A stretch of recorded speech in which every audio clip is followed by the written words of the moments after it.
So why do you have to tell him that? It's because people, this is what they want to know, but that's not who you are, that's not what you would like to be. Hence, in life, this is exactly what's happening.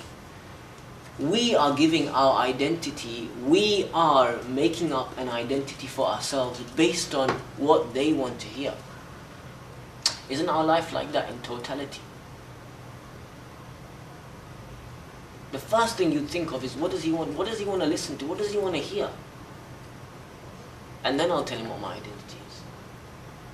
Even if I believe otherwise, I'm not going to say I'm a creation of Allah. He's going to laugh at me, man.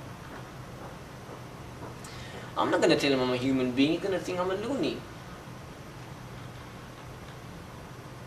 If you really have the courage to feel that you're human, why don't you tell me you're a human being?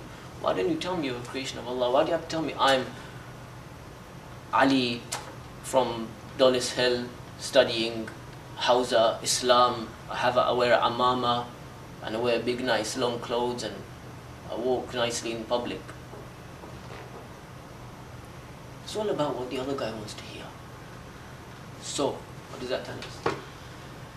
That tells us that this is our life makeup. We are made up in life based upon what the other person wants to hear. Look inside you, deeply look inside. If you look inside, you'll see a crowd, a rush of people inside you. A world, which is a busy world, full of titles and glamour. Deep inside, that's what there is. And we're stuck in this. We are stuck in this.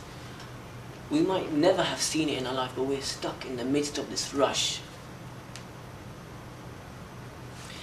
This rush exists like chaos. Sometimes when you say to people, sit down and see what's inside you, they're like, it's blank. That's because, and we've explained before, that you've never given yourself a chance to open up to you. So it'll stay closed, it'll stay shy. But the moment you do, it'll start opening up. When you open it up, you'll see there's a huge rush of ideas, thoughts, achievements, titles, people. The pressure of people inside you is immense. You're feeling like you're being pulled from one side, pulled from the other side. It's crazy. It's totally chaotic. Now, one wants to really seek an identity. He wants to become human. So we know how to do it. But we have to become unlike the angels and unlike the animals. And this particular hadith that we just mentioned was a point of action for all of us. That this is how we should lead our life. Okay, but now we'll talk about that. What's the third point? Was that how do we develop this identity? So now we've understood one thing. What is identity? Should we need one or not? Okay, and I'm sure everybody feels they need one. Why? Simply because you don't want to be a nobody. Do you want to be a nobody? Do you want to be a nobody? A nobody who nobody knows? No, you don't. If you did, you would have also already jumped off a cliff. You would have already done that. But if we want to be a somebody, let's know how to be a somebody. Let's not be the somebody that X, Y, and Z make for us. Let's not be a somebody that X, Y, and Z put down as a criteria and say, you know what, I want you to be like this. Or I respect this type of a person. They might not even tell you, I want you to be. They might say, oh, you know this guy, subhanallah, when he talks, oh man, wah. So you go away, you're like, damn man, I can be like that as well. No? What happens? You start working, you start reading, you start talking to people. The next thing you know, you're a slave of this guy. Forget the guy, you're a slave of 2 minutes of what he said. Isn't that true? Brothers and sisters, this is true. This is happening to me and you. The only reason I'm saying it is because it's happening.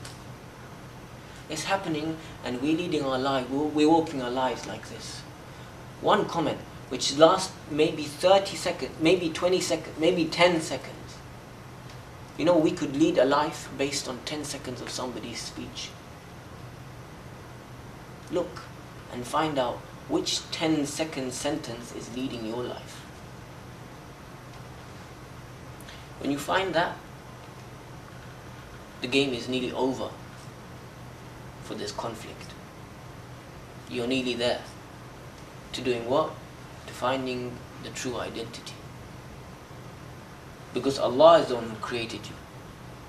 So He wanted to be known Himself, and He also wanted to know who you are. So we do want to be somebody who is known. But ask ourselves, known by whom?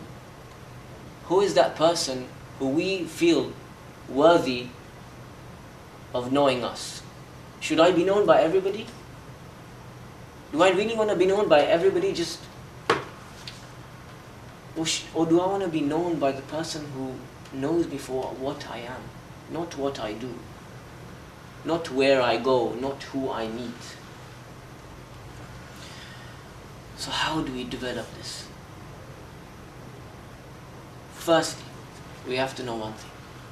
That this identity exists by the very fact that you don't want to be a nobody, and the fact that you've been brought into creation, it means an identity already exists for you. So don't get confused and think that I don't have any identity. It exists. And everybody finds pleasure and perfection in developing his identity. To say that you're human and reaching humanity won't be satisfactory for you, because you know this guy's going to also reach it. But your humanity is different from his humanity. Why? Because Allah subhanahu wa ta'ala created you based upon certain names of His, and created Z based upon some other names. Hence He wanted to see something else from this person and something else from that person. So what a conflict. Allah subhanahu wa ta'ala wants to see something different from this person, something different from that person. But that person wants to be exactly like that one, and that wants to be like that one. Are you not warring with Allah? Yes, we are. So to start off with, know one thing. That inside, if you take the time in your busy life, I'm not saying don't say, oh, I have nothing to do with medicine, I have nothing to do with engineering. No, you have. But know how to use this. That these things are created not so that tomorrow somebody can ask, what do you do? Say, I'm an engineer. So what do you have? I've got some PhDs done. Pulled up my sleeve. What's the satisfaction? Just that one word saying that you think it's going to satisfy you or satisfy the other guy. The other guy is probably looking out to see what you don't have. You really think he wants to see that you have all these qualifications? He's just there to compete with you. Don't be fooled. Why are we being slave of somebody who's actually trying to see what we have so he can big himself up? Only your true friend, the friend who's there for you to correct your mistakes, the brother who will be delighted and happy at seeing you succeed like no one succeeded, only he's your friend. Only expect from him truth. Don't seek to be a slave of the one who doesn't really want good for you. And how many people are there who really want good for you? Think about it. How many have you seen in your life? How many have come up to you and said, you know what, I think this is good for you. I think you should do this. Because I benefit. I think you should do this. And the best to see that is Allah subhanahu wa ta'ala. If He really loved us, and that's why He created us, then He would be the one who would instill advice to enable us to reach where He really has already placed us there. But we struggle to get there because of our own ego. And aside that, because we get confused in this crowd of people, in these millions of thoughts that exist within us. So if we're courageous to achieve the potential that Allah has created, in the same way that Hussein alayhi salam achieved the potential that no man on this planet ever achieved and will ever achieve.